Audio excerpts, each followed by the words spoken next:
सहनाववतु सहनौ भुनक्तु सह वीर्यं करवावहै तेजस्विनावधीतमस्तु मा विद्विषावहै। ओम शांति शांति शांति।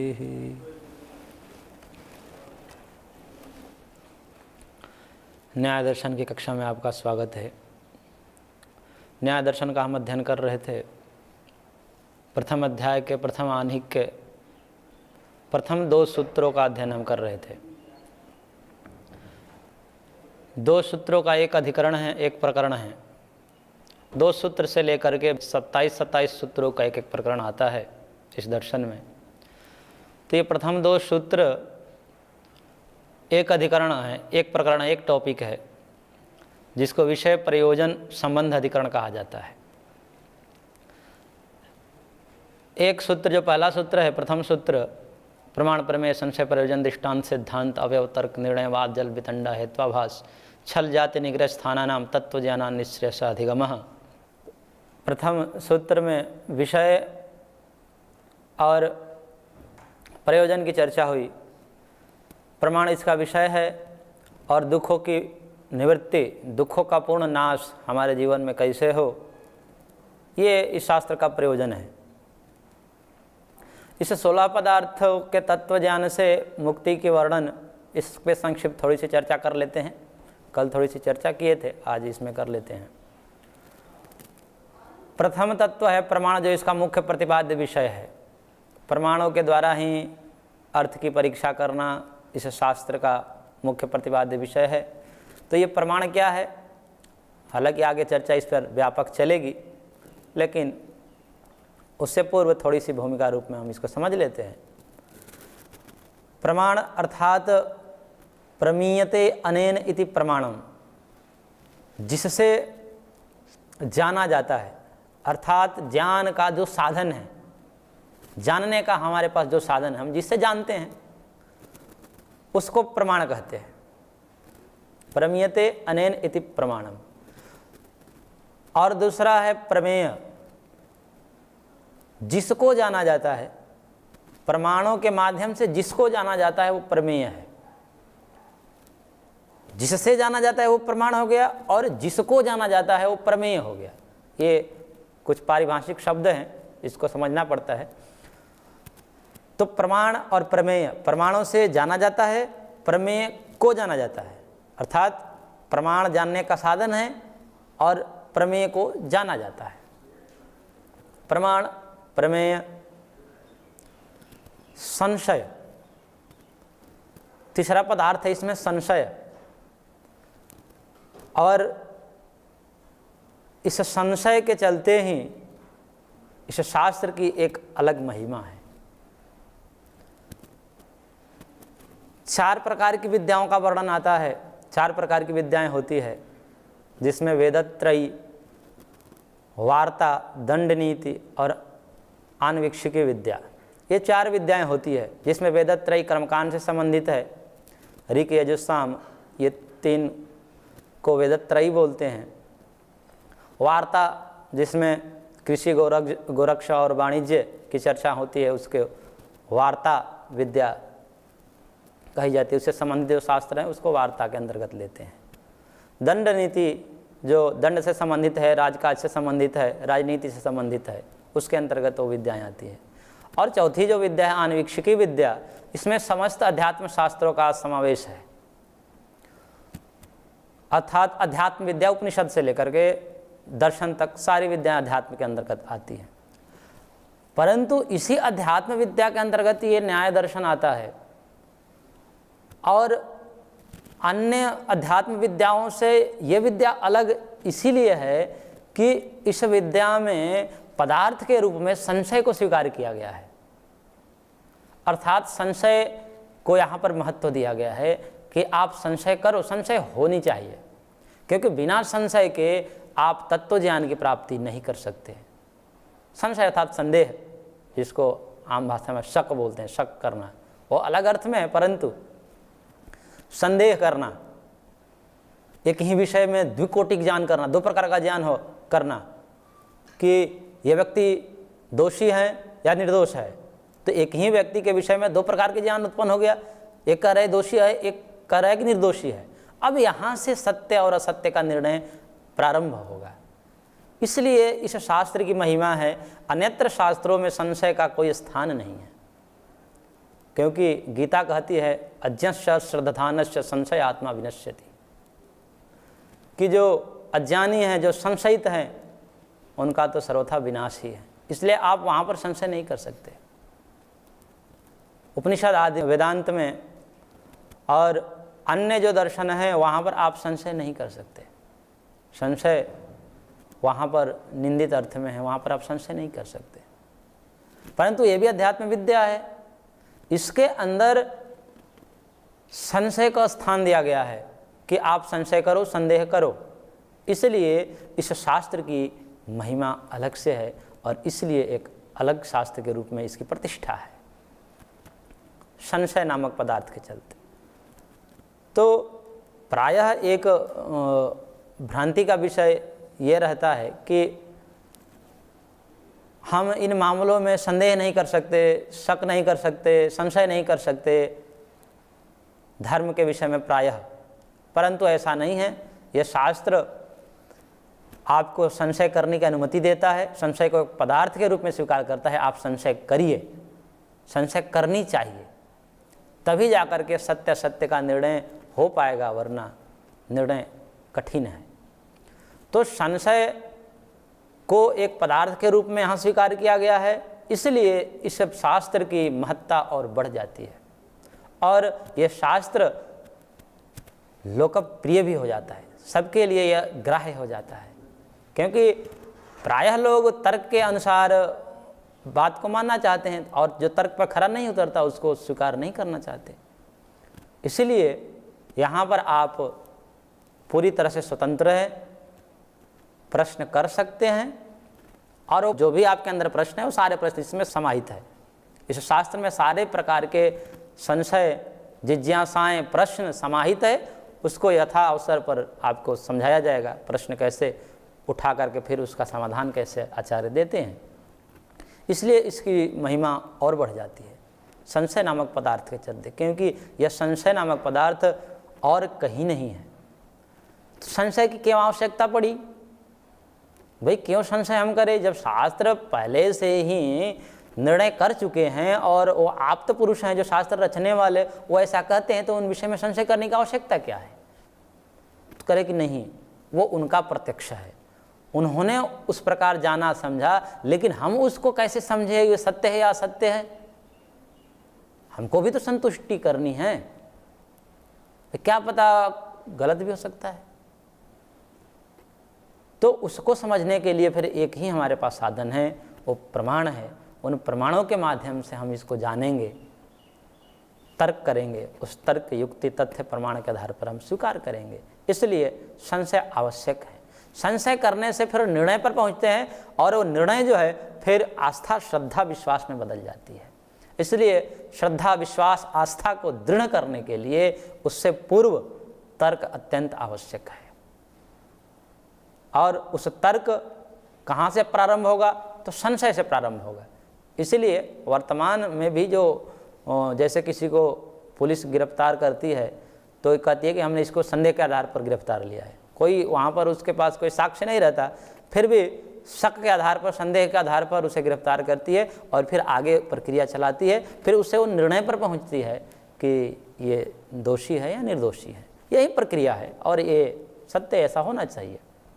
तो इसलिए इस शास्त्र की महिमा और बढ़ जाती है संशय को तत्व के रूप में स्वीकार करने से। इसलिए संशय करिए, तर्क करिए, प्रमाण के द्वारा आप परीक्षा कीजिए, यही न्याय है। ऐसा नहीं होगा तो फिर अन्याय हो जाएगा। बिना प्रमाण के आधार पर हम यदि किसी तथ्य को स्वीकार करें तो फिर वो अन्याय हो जाता है। परंतु एक और भी लक्षण बात है इस शास्त्र में कि प्रायः वार्तालाप में जब हम किसी के साथ शास्त्रार्थ करते हैं, डिबेट करते हैं, तो वहाँ पर एक इनकी विशिष्ट शैली है कि हर एक चीज़ की परिभाषा देते हैं एक लक्षण बनाते हैं और उस परिभाषा को, उस लक्षण को फिर से जांचते हैं, परखते हैं कि जो हमने लक्षण बनाया वो सही है या नहीं है। ये इनकी बात और विलक्षण प्रतीत होती है। यही इनके शास्त्र ज्ञान में और निखार दे देता है। और प्रायः हमने ऐसा अनुभव किया है कि जब हम शास्त्रार्थ करते हैं, किसके साथ संवाद करते हैं, तो उस संवाद के क्रम में वो जो भी बातें प्रमाण के रूप में स्वीकार करता है, प्रमाण को कहता है कि मैं इसको प्रमाण मानता हूँ, वो कभी कभी तो ऐसा होता है कि हम जिसको कह रहे हैं उसी को स्वीकार कर रहा है, लेकिन शब्दांतर कर देता है। इसलिए ये अत्यंत आवश्यक हो जाता है कि वहाँ पर परिभाषा देना। भाई आप प्रमाण किसको मानते हो, प्रमाण की पहले परिभाषा दे दो आप। तो ये एक अनुभव की बात है कि वहाँ पर परिभाषा से यदि बातें स्पष्ट हो जाती है तो वार्तालाप और सहज हो जाता है। नहीं तो वो केवल शब्द मात्र का रह जाता है खेल की, शब्द वो कह रहा है आत्मा या हम कह रहे हैं आत्मा और वो कुछ और कह रहा है, लेकिन दोनों का कंसेप्ट एक ही जगह पर जाकर गिरता है।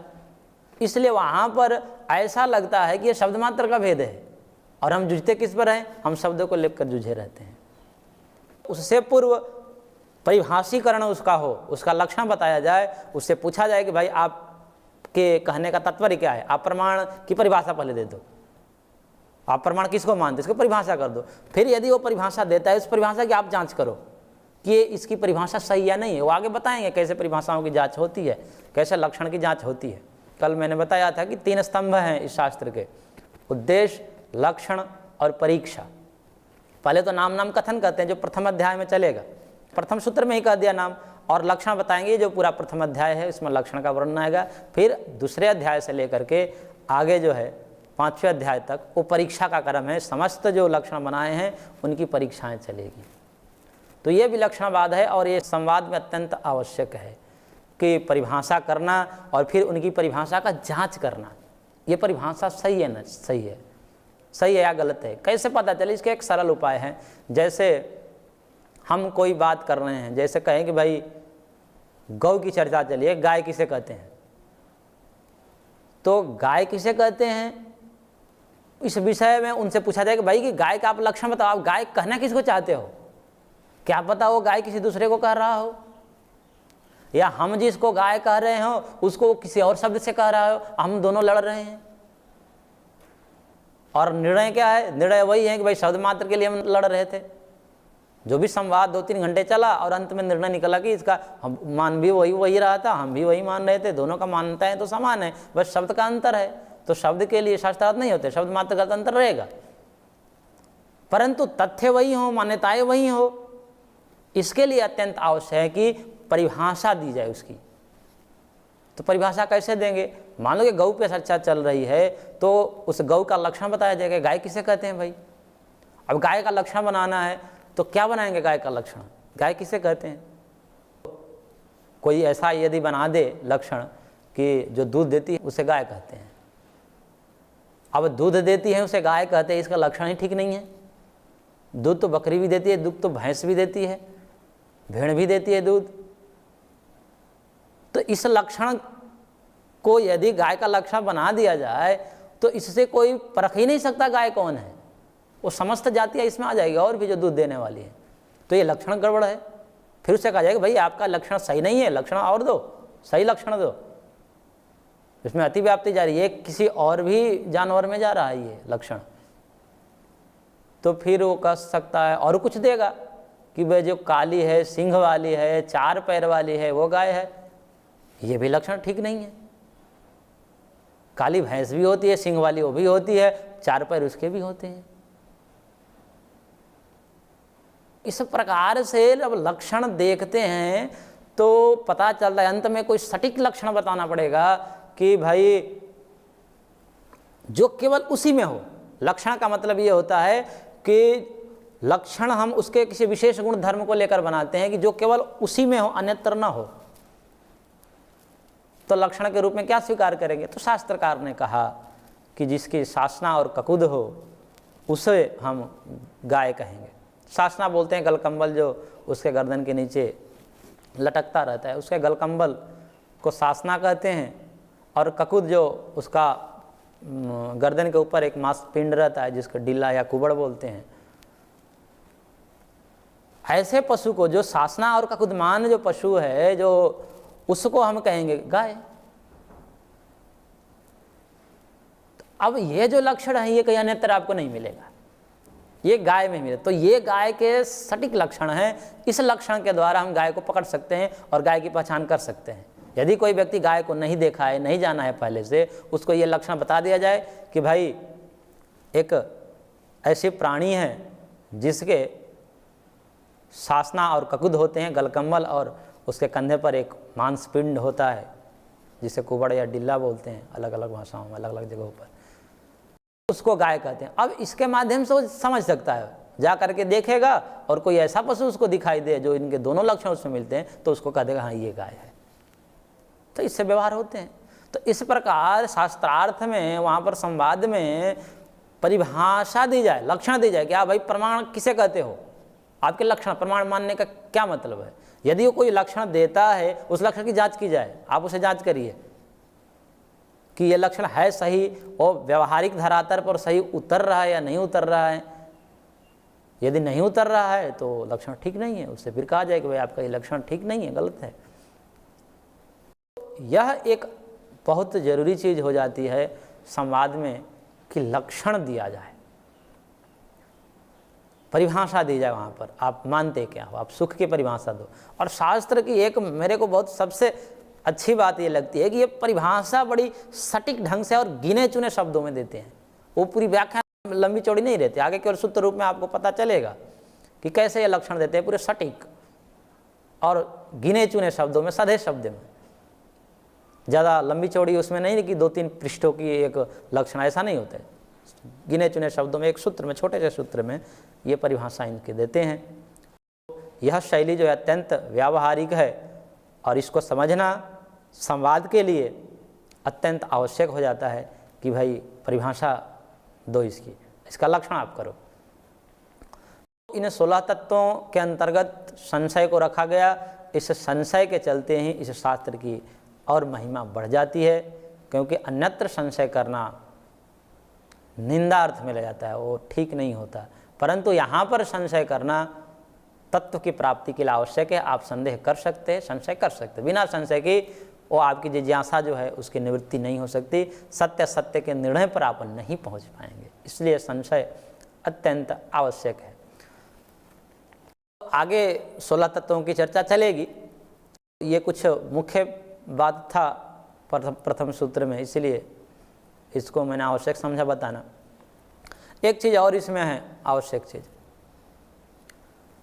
कि शास्त्र के आरंभ में शास्त्रकारों की यह परंपरा रही है कि वो मंगलाचरण करते हैं, मंगलाचरण करते हैं, जिसमें प्राचीन ग्रंथों में जो सूत्र ग्रंथ, प्राचीन ग्रंथ मिलते हैं उसमें, क्योंकि ये ग्रंथ सूत्र रूप में निबद्ध रहता है, तो सूत्र रूप में होने से इसकी मंगलाचरण भी बहुत छोटे शब्दों में करना पड़ता है, क्योंकि सूत्र होते ही छोटे हैं और उन छोटे से सूत्रों में उस सूत्र के अंतर्गत ही मंगलाचरण करनी होती है। इसलिए अथ और ओम शब्द प्रायः देखा जाता है प्राचीन ग्रंथों में मंगलाचरण के रूप में देखा जाता है। जैसे अथ योगानुशासनम, योग दर्शन में अथ शब्द आया है। सांख्य दर्शन में अथ त्रिविध दुखात्यंत निवृत्तिर अत्यंत पुरुषार्थः, अथ शब्द वहाँ भी आया है। वैशेषिक दर्शन में अथा तो धर्मम व्याख्यास्यामः, वहाँ भी अथ शब्द आया है। वेदांत दर्शन में अथा तो ब्रह्म जिज्ञासा, वहाँ भी अथ शब्द आया है। ऐसे ही हम पूर्व मीमांसा में, मीमांसा जो जैमिनी की कृति है उसमें चले जाएंगे, उसका भी प्रथम सूत्र है अथा तो धर्म जिज्ञासा। तो इन समस्त दर्शनों में जो अथ शब्द आता है ये मंगलाचरण के रूप में स्वीकार किया जाता है। इसलिए कहा जाता है कि ओंकारस्य अथ शब्दस्य द्वैतौ ब्रह्मणा पुरा कंठम भित्वा विनिर्यातौ तस्मान मांगलिका उभौ। अथ और ओम शब्द प्राचीन शास्त्रों में मंगलाचरण के रूप में स्वीकार किया गया है, परंतु यहाँ पर ऐसा कोई भी शब्द नहीं है, अथ शब्द भी नहीं है और ओम शब्द भी नहीं है, तो मंगलाचरण नहीं मानी जाती। भाई मंगलाचरण किया ही नहीं आपने। मंगलाचरण न करना ये अनार्य परंपरा हो जाएगी, आर्ष परंपरा नहीं रही, ये आर्यों की परंपरा नहीं रही।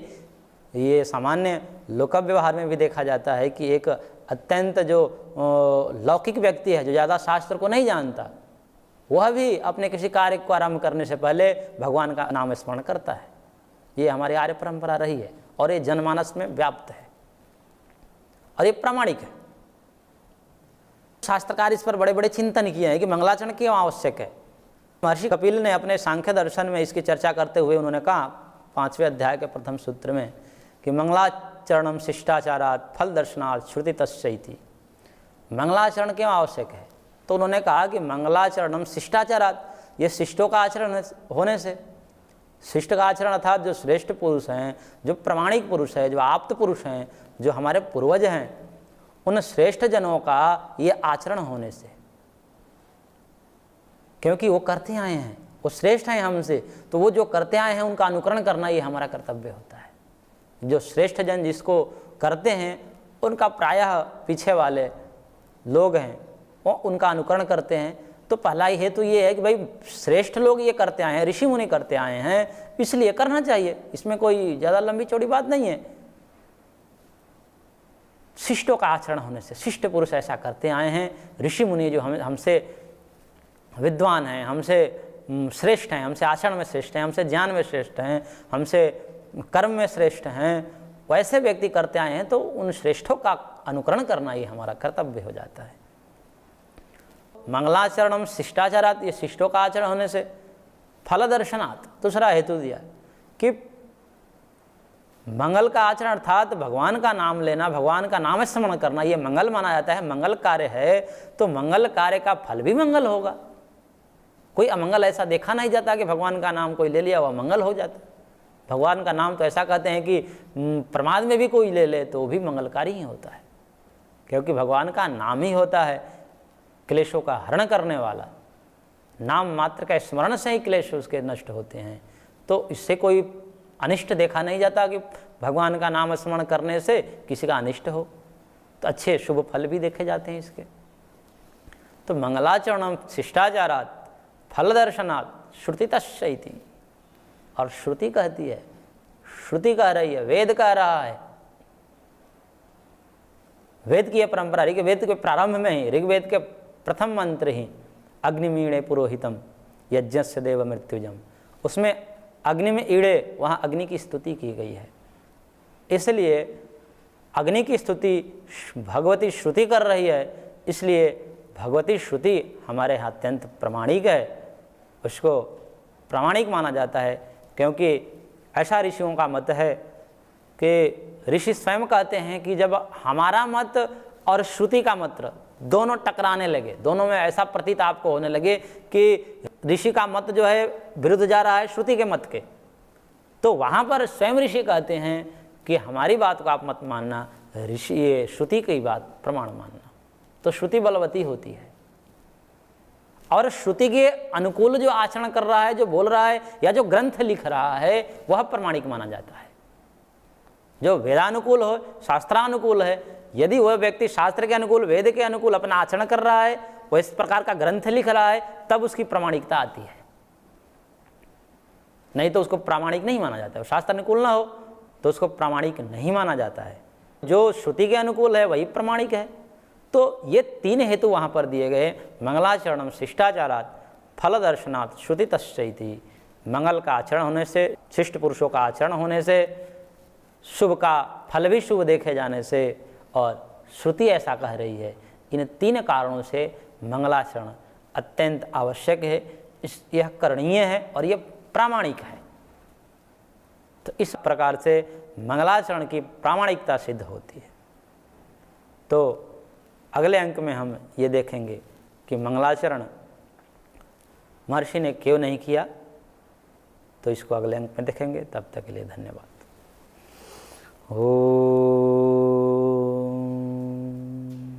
शांति शांति शांति।